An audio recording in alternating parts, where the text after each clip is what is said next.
ini akan tergantung pada nasib mereka sendiri. Cih, sementara banyak tokoh di udara sedang mengobrol satu sama lain, tanda spasial hitam tiba-tiba terbuka. Beberapa orang bergegas keluar dalam sekejap. Mereka berasal dari klan Lei, sepertinya mereka tidak terlalu menderita. Sosok sekitarnya perlahan mengangguk ketika mereka melihat dua sosok yang pertama kali muncul. Selain itu, aura keduanya jelas jauh lebih kuat dibandingkan ketika mereka memasuki makam surgawi setengah tahun yang lalu. Tampaknya mereka telah membuat keuntungan yang signifikan di makam surgawi. Orang-orang dari klan Yao telah keluar, dan klan Yan, setelah mereka berdua dari klan Lei, yang lain muncul dari ruang satu demi satu.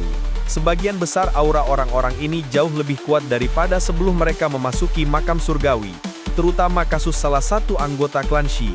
Dia telah maju dari bintang 7 Douzun ke bintang 8. Ini menyebabkan banyak orang merasa iri. Cih, retak spasial lain muncul di depan mata semua orang. Segera, dua sosok melayang di bawah fokus banyak mata. Mereka tiba-tiba jatuh ke tanah saat mereka muncul. Beberapa tetua dari klan Gu buru-buru melepaskan kekuatan lembut ketika mereka melihat ini. Kekuatan lembut mengangkat kedua tubuh ke udara. Pada saat itu, mereka menemukan bahwa kedua sosok itu sama sekali kosong dari kehidupan. Mereka adalah Hunia dan Hunli dari klan Hun. Mereka berdua mati di makam surgawi. Ekspresi banyak orang berubah ketika mereka mengenali mayat-mayat itu. Pada saat yang sama, penatua Tong Huan mengerutkan kening dan berkomentar dengan suara yang dalam. Semua anggota klan Gu saling berhadapan ketika mereka mempelajari dua mayat di langit. Mereka diam-diam gloating di hati mereka. Mereka sudah berselisih dengan klan Hun. Hati mereka pasti akan memiliki pemikiran seperti itu ketika mereka melihat bahwa keduanya telah mati sia-sia mati di makam surgawi. Huo Huan dan yang lainnya yang telah memasuki makam surgawi bersama dengan keduanya tercengang ketika mereka melihat mayat Hunya dan Hunli. Mereka memikirkan beberapa pemikiran. Makam surgawi mungkin berbahaya, tetapi semua orang jelas menyadari di mana mereka harus pergi dan di mana mereka harus menghindari.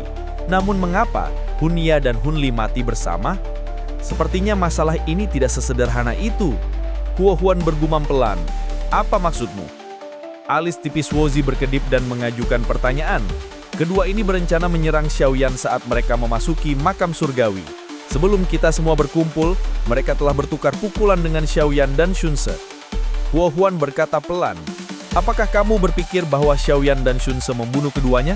Jika keduanya bergandengan tangan, bahkan bintang 9 Douzun tidak akan bisa menghentikan mereka untuk melarikan diri. Dengan kekuatan Xiaoyan, aku takut mereka mulai serangan dari makam surgawi, mereka berdua merupakan korban. Siapa yang tahu, kedua orang ini bukan karakter yang baik, tidak ada masalah jika mereka mati. Huo Huan mengangkat bahunya, jantungnya tiba-tiba bergetar, dan matanya beralih ke ruang di belakangnya. Ruang di tempat itu perlahan-lahan robek ketika 4 sosok kuat berjalan keluar secara perlahan. Semua orang menyapu mata mereka pada angka-angka ini dan segera menghela nafas lega. Keempat sosok itu milik kelompok Gu Qiangyang. Kelompok Gu Qiangyang menghela nafas bersama saat mereka berjalan keluar dari garis spasial dan melihat pegunungan hijau subur di sekitarnya. 3 tahun pelatihan pahit benar-benar terlalu tidak tertahankan. Heh, itu Hunya dan Hunli. Mata kelompok Gu Qiangyang tiba-tiba berhenti pada dua sosok yang tidak bergerak yang menggantung di langit. Mereka segera terkejut dan berseru keras. Mati? Gu Qiangyang merajut alisnya dan dengan lembut berkomentar. Siapa yang bisa begitu kejam? Dia benar-benar membunuh dua karakter kejam ini. Gu Hua berteriak kaget. Mereka berempat berkedip. Mereka saling berhadapan. Sesaat kemudian mereka akhirnya meneriakkan hal yang sama. Xiaoyan! Penatua Xiaoyan tidak menyerang saat itu.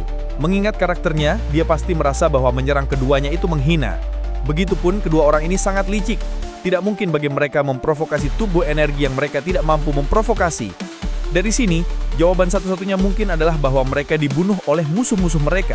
Namun, satu-satunya di makam surgawi yang memiliki kemampuan untuk membunuh mereka adalah kami berempat jika kami menyerang bersama. Namun, kami tidak melakukannya. Melihatnya seperti ini, Gujian bergumam. Itu hanya Xiaoyan dan Shunse. Jika Hunya dan Hunli bergandengan tangan, mereka akan bisa bertarung dengan ahli bintang 9 Douzun. Shunse mampu, namun tidak akan sulit bagi keduanya untuk melarikan diri.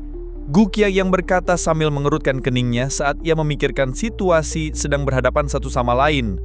Ruang di depan tiba-tiba menggelinding. Segera, seorang pria dan wanita menginjakkan kaki di udara kosong dan perlahan muncul di depan mata semua orang di wilayah itu.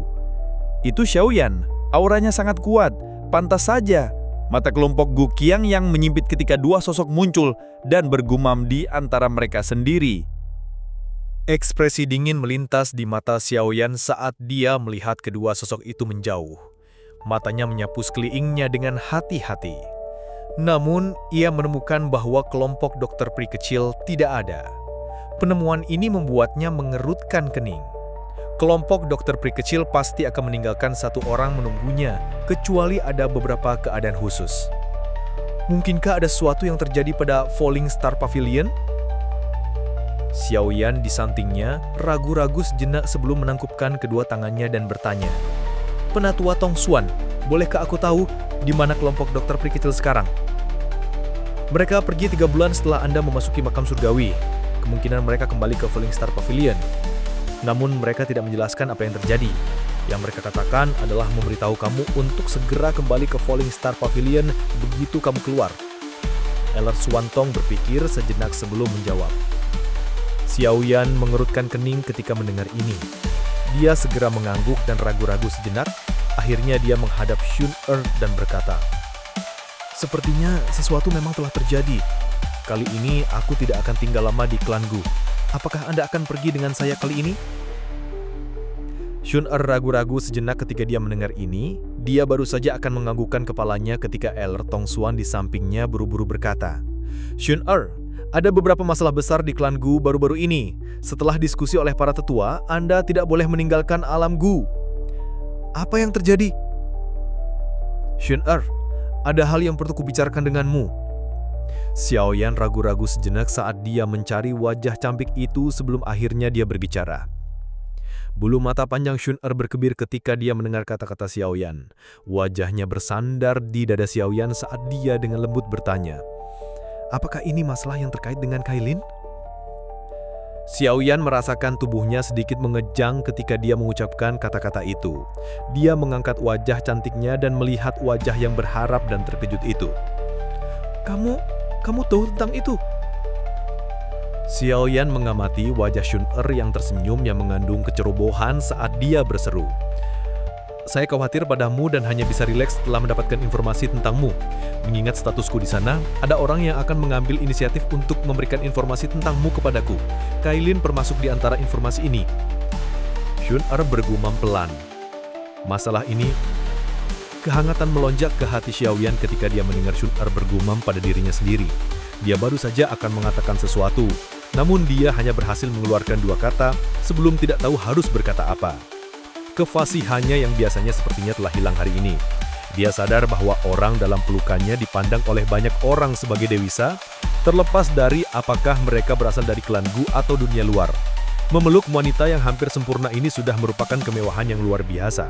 Kemungkinan banyak orang akan berpikir dia berlebihan jika dia masih dengan rakus ingin menikmati banyak wanita di depannya. Kecanggungan Xiaoyan pada saat ini membuat Xun Er menggelikan kepalanya. Dia bergumam kepada dirinya sendiri, "Dulu aku juga sangat marah, namun aku masih belum bisa melupakanmu.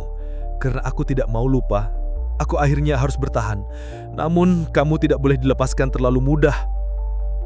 Kata Xun Er baru saja terdengar ketika dia membuka mulut kecilnya dan dengan ganas menyat gigit dada Xiaoyan.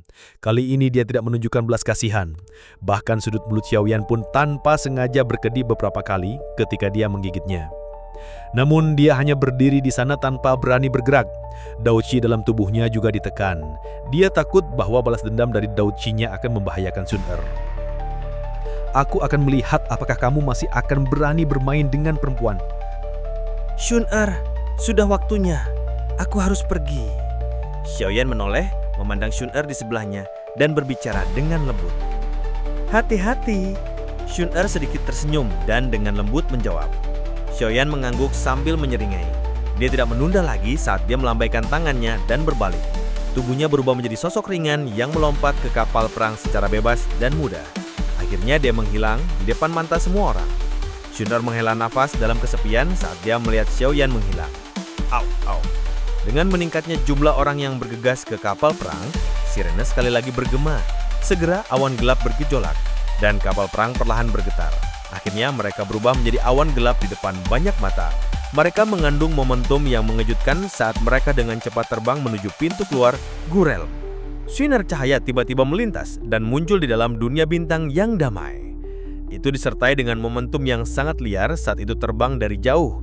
Itu dibebanan ke puncak gunung di tengah-tengah dunia bintang. Siapa yang berani menyebabkan masalah dalam dunia bintang? Beberapa tangisan marah tiba-tiba bergema di langit dunia bintang ketika sinar cahaya muncul. Orang bisa mendengar banyak suara Zeus ketika banyak tokoh lansia muncul di langit. Setelah itu, mereka dengan marah berteriak serampak. Tetap saja. Ruang di langit dengan cepat memadat setelah 10 tangisan marah yang mendatang. Sementara semua orang berpikir bahwa sosok itu akan berhenti, mereka terkejut melihat bahwa sinar cahaya tidak berhenti dan kecepatannya tiba-tiba meningkat.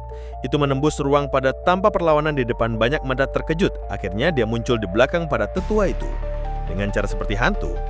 Hahaha, 1 tahun sejak aku pergi, tapi pertahanannya sudah seketat-ketat. Sosok itu berhenti di depan banyak tatapan. Segera seorang pemuda berjubah hitam dengan rambut hitam perlahan muncul dan tertawa. Kamu siapa? Para tetua ini yang telah berusaha untuk menghentikan sosok itu sebelumnya mengamati Xiaoyan dengan mata serius. Setelah adegan sebelumnya, mereka tidak lagi berani meremehkan pria berjubah hitam yang sangat muda ini. Selain itu, mereka bisa merasakan tekanan samar-samar memancar dari tubuhnya. Tekanan semacam ini adalah sesuatu yang hanya dapat dilakukan oleh segelintir orang di Fallen Star Pavilion. Aktivitas di langit menarik perhatian pelatihan murid Fallen Star Pavilion di tanah. Banyak tatapan terkejut menatap Xiaoyan di langit. Mulut mereka kagum. Itu adalah pertama mereka menyaksikan 10 tetua tamu tidak mendapat keuntungan meskipun telah menyerang pada saat yang sama. Xiaoyan tersenyum pahit dan tak berdaya ketika melihat mata para tetua yang tidak pasti. Dia hanya pergi setengah tahun namun hampir tidak ada yang mengenalinya. Kepala Pavilion Junior. Beberapa tokoh tubuh akhirnya bergegas dari gunung utama, sementara Xiaoyan merasa tidak berdaya. Mereka awalnya terkejut sebelum menangis karena keterkejutan. 10 tetua pavilion emanator tamu dan murid-murid Fallen Star Pavilion yang tak sehingga terkejut ketika mereka mendengar tangisan gembira ini.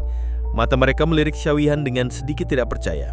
Reputasi Xiaoyan cukup besar di dalam Falling Star Pavilion, namun itu baru saja beberapa saat sejak banyak orang datang ke Falling Star Pavilion. Karena itu, ini adalah pertama kali mereka melihat Xiaoyan. Dia sebenarnya adalah kepala pavilion junior dari Falling Star Pavilion kita. Hehehe, kepala pavilion junior benar-benar tampan. Berhentilah menjadi anak gila itu. Bagaimana seseorang seperti kepala pavilion junior akan suka dengan kita? Aku mendengar bahwa kepala pavilion junior juga adalah juara pengumpulan Bill. Dia juga elit Dozun. Aku bergabung dengan Falling Star Pavilion karena dia. Tidak terduga bahwa aku akhirnya melihat touring legendaris ini hari ini. Hehehe. Sementara banyak percakapan panas bermunculan di bawah, seorang penatua berjubah kuning yang tampaknya pemimpin kelompok tetua tamu berburu-buru maju dan menyambut Xiaoyan. Meskipun dia lebih tua daripada Xiaoyan, orang yang lebih kuat adalah majikannya. Saat ini prestasi Xiaoyan di setiap aspek jauh dari apa yang dapat dibandingkan dengan tetua tamu.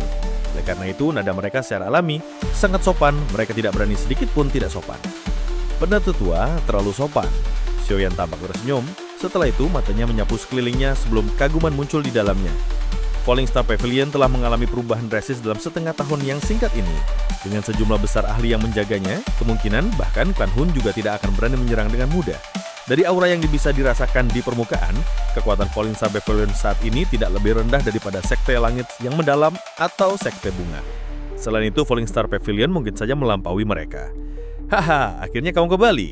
Ruang di belakang Xiaoyan bergelombulakin ketika matanya menyapu dunia bintang. Sosok lansia perlahan muncul. Sosok itu merupakan Yao Lao, guruku. Xiaoyan berburu-buru membungkuk dan dengan hormat menyambut Yao Lao. Ketua Pavilion. Para tetua tamu di samping juga dengan hormat menyambut Yao Lao ketika dia muncul. Yao Lao jarang mengungkapkan dirinya. Jadi Yao Lao adalah keberadaan misterius dalam mata para tetua tamu ini. Tidak terduga bahwa dia pribadi akan datang dan menerima kepala Pavilion Junior begitu muncul.